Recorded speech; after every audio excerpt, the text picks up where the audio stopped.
Hi, this is Joe Lenz, and I'm with Stephanie Godel. And good morning, Steph. How's it going? It's going great. How are you? I'm doing really good. You had a good weekend, didn't you? I had a great weekend. That's nice. What did you do? I moved. How was that? It was hard, but it was good. It's good to get that experience. It's been a few years since we've done that, so let's bring it on home. Very good. And so today, you and I have been talking about open houses, right? Yes, we have. And we've got some suggestions for open houses today, and we have how to hold just a really successful bang-up open house, and you don't have to have jump machines in front of the house and ice cream machines and margarita machines to make that happen, do you? No, you don't. You just got to be prepared and work it like everything else you do in life. And the best way to do that, once you obviously have secured an open house for that following weekend, the best place to start is to preview similar homes that are on the marketplace or in that surrounding neighborhood. And why the heck would you want to go out and preview homes that are equal to or less than? Because if a client walks in and they say this is not the home for them, you are prepared and ready to help them with a different home and different insights on those homes. And what do you think about showing them a property right there during that open house? What do you think about that? If they're ready to go, I say go for it. I agree. Now, do you just lock up the house that you're holding open? What do? Do you put a note on the front door that you'll be back in 15 minutes? What's up with that? Honestly, I would lock it up, put a note on the door, but see if I can't get a fellow agent that's around to come in and help sub. Mm-hmm. And obviously, if you're holding an open house with a secondary agent, which is a good idea, right? They can stay there and man the open house. Very good. So we talked about updating, or we're going to talk a little bit about other things that we should do. And while we're on the previewing, what about collaboration? Is enough said about collaboration, or do we really need to know what's going on around us?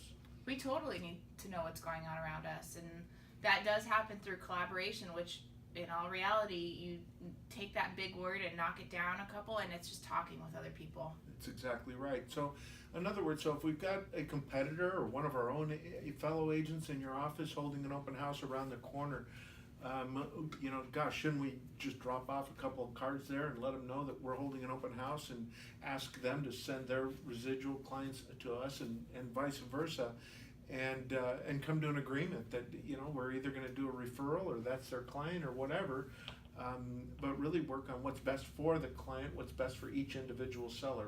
Absolutely. So the other thing is, we talked about how do you push it out, how do you make it available, and so many people think, okay, well, I'll put out 10 signs and I'll put an open house flag in front of the house and that ought to draw traffic in. What do you think of that?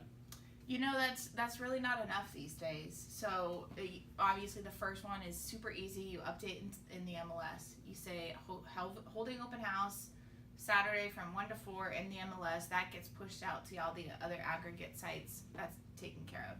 The next step is post it on Facebook, Instagram, all over your social media to really get that word out as well. I agree. There's a lot of words being talked about CRM, your client relationship management tool. And I know a lot of folks say, it doesn't matter what CRM you have, just use a CRM. They're all good. It doesn't work unless you work it. Exactly. So I'm thinking, setting up different groups. And what if you had a group that was just an open house group, and these were people that have been coming into your open houses, during your career, or during the last 6 months, and you're building this list.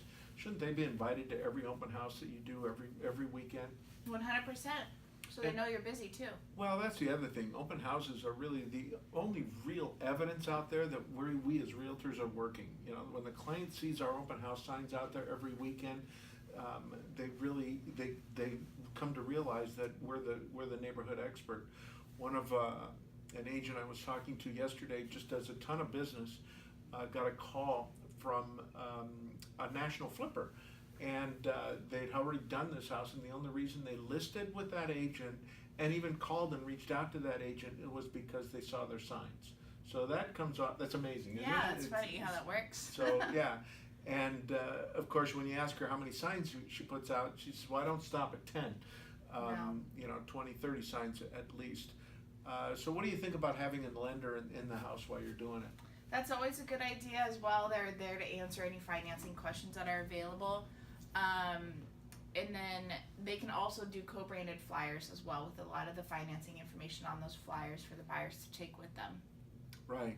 And then you've got, what about inviting neighbors? What about having an early preview? What about, setting something special up for that neighborhood and say, you know what, I'm holding an open house this weekend from 1 to 5, or pick a number, it doesn't have to be that, but between 12 and 1, I'm going to have a special neighborhood open house. Come on in.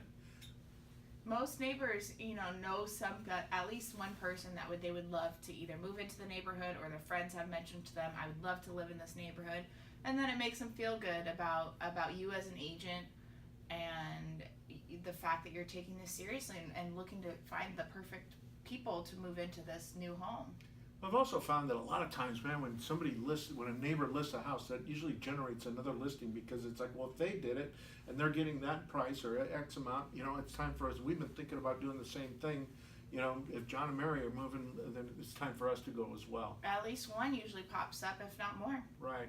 So then one of the last things that we need to talk about is just, adding those contacts back into your CRM. So, when you have the people come through, you got 10, 15 people come through, you want to make sure that you're adding those people to your contact list so you can invite them and follow up with them and put them into a good follow-up program. And then the most important thing is, sometimes you don't have a listing that you can hold open. So you hold open a listing that belongs to one of the other agents in your office. And I've always said, you got to make that listing agent look like a king or queen in their client's eyes. And so you got to report back, and you got to report back to the listing agent how many people came through, so that they can report back to the seller on how it went.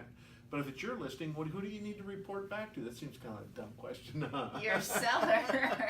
But always make sure follow-up is key, and make sure you, again, either let your seller know or the listing agent know how the open house went, and any feedback you received during that open house.